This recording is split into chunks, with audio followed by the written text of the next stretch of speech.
জামিনে মুক্তির পর সিরাজগঞ্জ ৩ আসনের সাবেক এমপি ডক্টর আব্দুল আজিজকে জেলখানার সামনে থেকে ধরে সদর থানায় হস্তান্তর করেছে ছাত্র জনতা।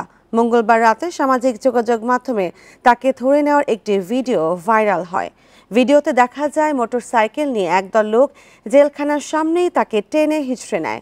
তাকে মোটরসাইকেলে তোলারও চেষ্টা করা হয়। পরে তাকে কান্দাপাড়া থেকে সিরাজগঞ্জ সদর থানা এলাকায় নিয়ে আসা হয়। বান্ডেল থাকলে প্রতি সেনমানিতে টাকা বাঁচবে। বিকাশ সেনমানি বান্ডেল কিনে জিতুন প্রতি লেনদেনে। সদর থানার ওসি হুমায়ুন কবির জানান, ডাক্তার আব্দুল আজিজের বিষয়ে প্রয়োজনীয় ব্যবস্থা নেওয়া হবে। গত ৩ ফেব্রুয়ারি রাতে রাজধানীর কলাবাগান থেকে আজিজকে গ্রেপ্তার করে র‍্যাব। এরপর তারাস থানার হত্যাচেষ্টা মামলায় তাকে কারাগারে পাঠায় আদালত।